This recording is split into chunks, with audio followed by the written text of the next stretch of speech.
Kubyumwete nimubibyangwe muhirimbane mu mitima mukorere umwami wacu. Matayo 25 bari abakobwa 10 nabo babaye nk'iki cyangwe turimo kubona.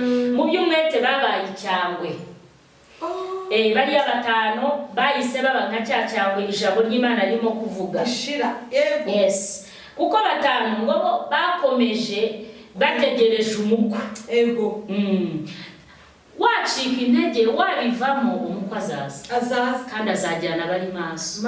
Rero duhirimbane. Nituzasigare nk'ababakobwa baratunguwe ngo bashatse ahantu ngo bajya kugura amavuta bitagishoboka. Yego we. Rero Kristo nazagutungure kubera wasize umwete wawe wa mbere. Kubera utagisenga nka mbere ngo Kristo agutungure ntagutware. Mu by'ukuri nyuma y'ubu buzima hari ubundi buzima tuzabamo iteka twateguriwe. Amen. Ngo ninge kuzuka n'ubugingo. Unyizera naho yaba yarapfuye azabaho. Yes. Rero twe kureba ibyaka kanya ahubwo turebe ubuzima bwite. Ngo ndabinginga bene data ngo mutange imibiri yanyu ibi bitambo bizima byera bishimwa n'Imana. Iyo tuvuze ku by'umwete ngo nitubibyangwe ahubwo duhirimbane dukorera Imana. Ntabwo ushobora gukorera Imana udakoresheje umubiri wawe. Uyu mubiri rero Imana iradusaba nanone nawo kuwukoresha ariko wejejwe. Nukuvuga ngo hari abantu bashobora gukorera Imana ariko n'imibiri yabo itejejwe. Uyu mubiri rero tugomba kuwutegeka kugira ngo ukorere Imana. Ariko tugakorera Imana twejejwe. Ntabwo dukorera Imana dusambanyisha uyu mubiri. Ntabwo dukorera Imana tunegurisha uyu mubiri. Dukora ibitera isoni. Dukwiye gukorera Imana twavanye ibishimwa mu bigawa. Haleluya. Kandi imibiri yacu ibitambo bizima bishimwa n'Imana. Kuko Imana ituye muri uyu mubiri, ituye muri twebwe. Haleluya. Uyu mubiri nikava n'insengero z'Uwiteka.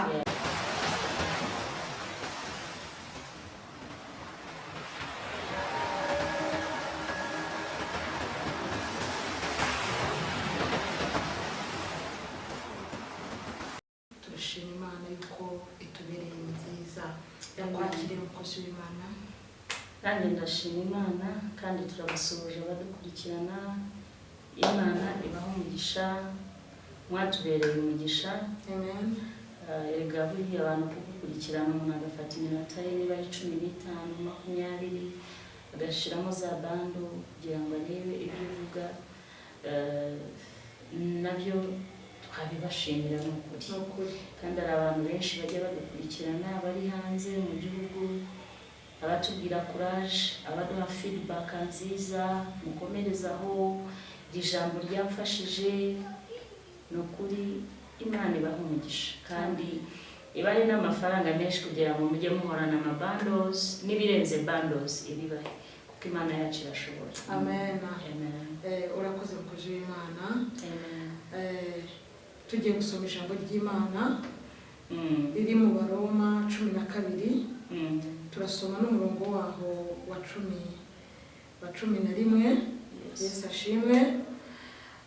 Iki cyigisho nicyo tugiye gusambukiramo tuvuga ijambo ry'Imana tuvuga kugira neza kwa Kristo.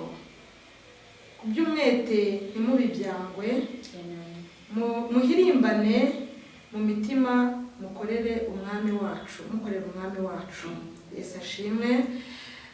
Iri jambo ni ijambo rigaragara nkaho ari ritoya ariko si ijambo ritoya ahubwo ni ijambo rigari ngo kubyumwete duhirimbane nitubibyangwe.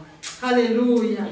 Kubyumwete ntimubibyangwe duhirimbane. Haleluya. Mu mitima yacu mu byo gukorera Imana. Yesu ashimwe. Rero gukorera Imana harimo kugira umwete. Ntabwo wakorera Imana nta mwete ugira. Yesu ashimwe. Bivuga rero ngo iyo ufite umwete biguha umurongo mwiza wo gukoreramo Imana. Yesu ashimwe. Niyo mpamvu baduhuguye cyangwa Bibiliya duhugura itubwira ngo ntitubi ibyangwe, kuko ibyangwe uzasipoze ko iyo uguze icyangwe ngo woze ibyombo, woze amasafuriya, woze ibintu byinshi twogeye bikenera ko tugira ibyangwe twogeje, icyangwe kirashira. Haleluya. Swate kigatakaza imbaraga zacyo. Bivuga rero ngo muri uru rugendo biradusaba ko tuba abanyembaraga. Haleluya. Tukagira umwete wo gukorera Imana. Yesu ashimwe. Kugira ngo ntabwo umuntu udafite umwete ntabwo ashobora kubasha gukorera Imana, kuko gukorera Imana ni ukwiyanga.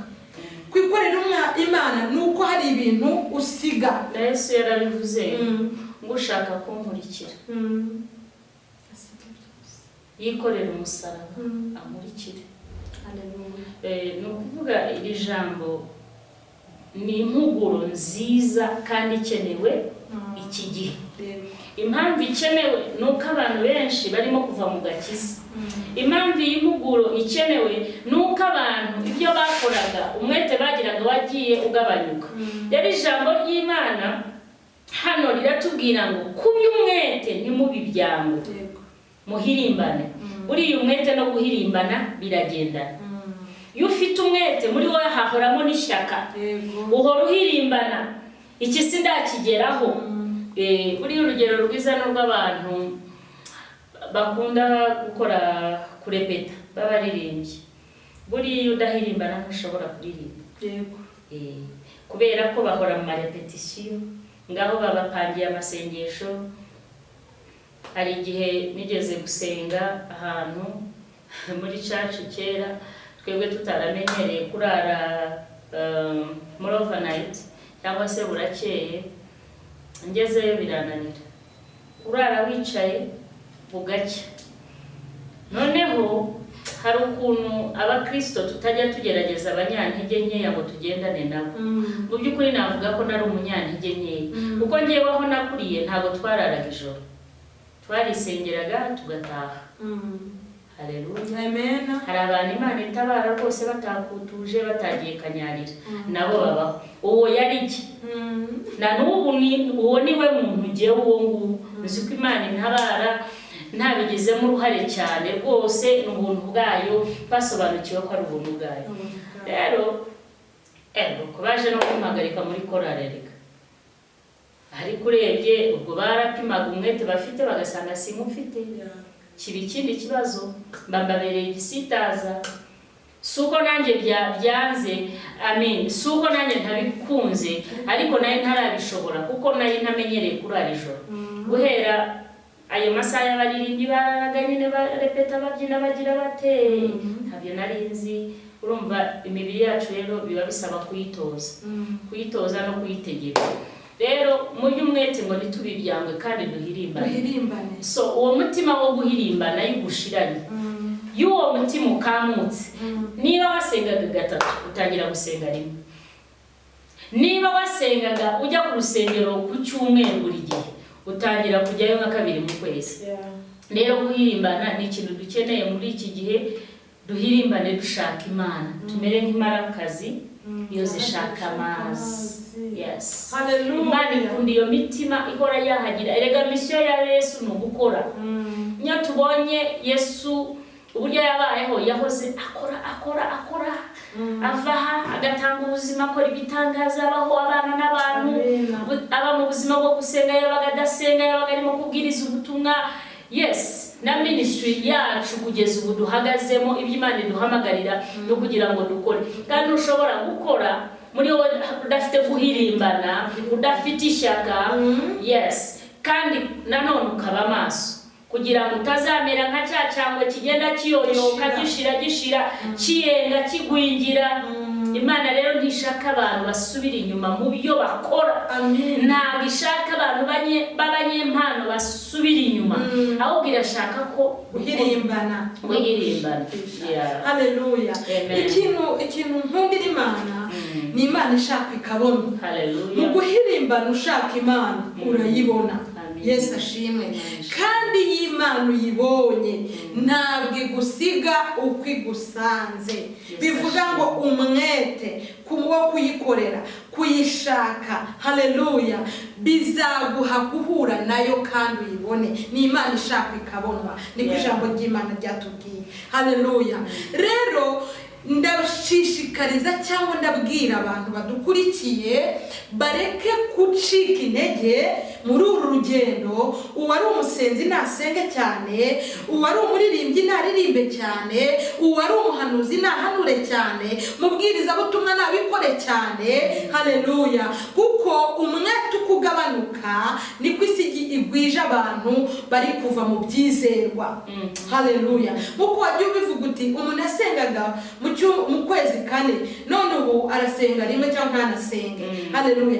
Kandi uko ugabanukirwa mu buryo bwo gusenga Imana, mu buryo bwo guhirimbana, mu buryo bwo kuyishaka, niko umwanzi afata icyicaro gikomeye mu buzima bwawe, haleluya. Imana ishimwe. Rero reka dukurikije ibiri kugenda biba situation isi irimo cyangwa abanyarwanda bagiye bagabanuka mu buryo bwo gusenga, ariko si cyo gihe, ahubwo nicyo gihe cyo kwegera Imana ukayishaka, tugahirimbana, haleluya. Guhirimbana harimo gushakisha, harimo imbaraga, harimo umwete. Uriya umugore wari umaze igihe ari mu mugongo yarahirimbanye, yarahirimbanye afata kuri Yesu. Natwe rero kugira ngo usubizwe mu bifatika, ubeho neza, wishimye, Imana igusubize bisaba guhirimbana. Noneho buriya urugero rwo muri Matayo 25, bariya abakobwa 10 nabo babaye nk'iki cyangwe turimo kubona. Mu by'umwete babaye icyangwe. Bariya 5 bahise baba nka cya cyangwe ijambo ry'Imana ririmo kuvuga. Yes. Kuko 5 ngo bakomeje bategereje umukwe. Ego. Wacika intege wabivamo umukwe azaza kandi azajyana bari maso. Rero duhirimbane, nituzasigare nk'aba bakobwa baratunguwe ngo bashatse ahantu ngo bajya kugura amavuta bitagishoboka. Rero Kristo nazagutungure kubera wasize umwete wawe wa mbere, kubera utagisenga nka mbere, ngo Kristo agutungure ntagutware. Mu by'ukuri nyuma y'ubu buzima hari ubundi buzima tuzabamo iteka twateguriwe. Amen. Ngo ninjye kuzuka n'ubugingo, unyizera naho yaba yarapfuye azabaho.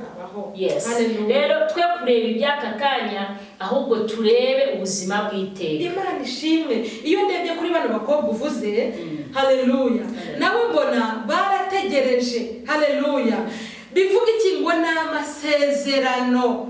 Uyu munsi wa none abakristo bagushijwe n'amasezerano, bategereje Imana. Imana igwa amasezerano nawe kubwira igihe yasohoreza. Yes. Urumva? Rero kutakubwira twebwe yivuganye natwe bamwe bahita bumva ko bisohoye. Kandi kuvuga ko Imana no gukora ni ibintu bibiri bitandukanye. Bivuga ngo isaha y'Imana itandukanye twebwe n'isaha zacu twebwe tureberaho igihe. Ariko uko biri kose Imana ngo irinde ijambo ryayo. Ndagukangura wowe biti Imana yakuvuzeho ngo kizasohora, ariko wiyibarira igihe izagisohoreza. Komeza uhirimbane, haleluya, ushaka Imana. Yesu ashimwe. Umwete wawe ntushire, haleluya. Ukomeze ushaka Imana kuko ibyo yakuvuzeho byo izabisohoza. Ngo ni Imana irinde ijambo ryayo yavuze, irinde icyo yavuze, ngo ikarinda n'uwo yakibwiye, ngo mpaka igishoboje. Haleluya. Ushobora kuba wifuza kubaka urugo ubona imyaka yari igiye, ukumva waca inzira yawe y'ubusamo, ugafatanya igisaza, ugafata igisaza kugira ngo oya, Imana ntiyakubwiye igisaza. Tegereza Imana, izaguha umusore, izaguha urugo rwiza. Imana irabikora hamwe no kwihangana. Nukuri muri Kristo Yesu turabanesha. Amina. Yes, twagiye tubona abantu bagize umwete mu by'Imana, bakihangana, bagahirimbana, nibatakaza agakiza, bagakomeza intumbero ya gikristo. Imana igenda ibafasha kandi bagasarura. Rero turebye nanone ku murongo waho wa mbere uravuga ngo 12 Abaroma, ngo ndabinginga bene data ngo mutange imibiri yanyu ibi bitambo bizima byera bishimwa n'Imana. iyo tuvuze ku by'umwete ngo ntitubibyangwe ahubwo duhirimbane dukorera Imana. Ntabwo ushobora gukorera Imana udakoresheje umubiri wawe. Uyu mubiri rero Imana iradusaba nanone nawo kuwukoresha ariko wejejwe. Ni ukuvuga ngo hari abantu bashobora gukorera Imana ariko n'imibiri yabo itejejwe. Imana rero ishaka ko n'imibiri yacu yezwa ikakorera Imana, tukayitegeka mu gihe cyo gukora n'icyo kudakora, mu gihe ubona hari inzira, mu gihe ubona umubiri wananiwe ariko ugakomeza ukora. Hari abantu biforusa. Uzarebe nk'umubyeyi tuvuge ugeze mu gihe cyo kwitahira, ariko ubureba arwana n'umubiri, yiyegereza abana be, abaganiriza, gukora mu gihe cyo gukora n'icyo kudakora. Uyu mubiri rero tugomba kuwutegeka kugira ngo ukorere Imana. Ariko tugakorera Imana twejejwe. Ntabwo dukorera Imana dusambanyisha uyu mubiri. Ntabwo dukorera Imana tunegurisha uyu mubiri. Twiba. Dukora ibiteye isoni. Dukwiye gukorera Imana twavanye ibishimwa mu bigawa. Haleluya. Kandi imibiri yacu ibi bitambo bizima bishimwa n'Imana, kuko Imana ituye muri uyu mubiri, ituye muri twebwe. Haleluya. Uyu mubiri nikava n'insengero z'Uwiteka. Haleluya. Ndababwira bantu mudukurikiye, mureke dukizwe, abantu bakizwe babashe kuvana ibishimwa mu bigawa, nibwo umwami Imana muzamubona. Haleluya. Imana rero twasoza dusenga. Jani, Imana itwongera umwete. Ibyo dukora tubikorana umwete, ntitumere nk'ibyangwe bishira ko kanya bigabanyukirwa, ahubwo twongera umurego mu buryo bwo gukorera Kristo. Hari n'umuntu wadukurikiranaga ariko wumva wacitse intege, iri jambo ryari ryawe ngo mu by'umwete ni mu bibyange, ahubwo muhirimbane. Niba wumva muri wowe guhirimbana byarashize, menya ngo ugomba gusubira ku rufatiro rwa Kristo. Ongera usenge, ongera wiyirize ubusa, ongera uhamagara umwami Imana. Ya nyota wahoranye, wabaye icyangwe. Abantu basohotse mu nzu y'Imana kubera kuba ibyangwe. Imana itugirire neza. Haleluya. Imana itugaruke. Reka dusenge. Abo bari bamaze kuneshwa, bagiye kwicira inzira, ibya babiparitse babivuyemo, tubasengeye undi mwete, tubasengeye guhirimbana, tubasengeye gukomera muri iki gihe. Mana, ubutabazi bwawe turabwakiriye ku buzima bwacu, ku gihugu cy'u Rwanda n'ahandi hose Mana.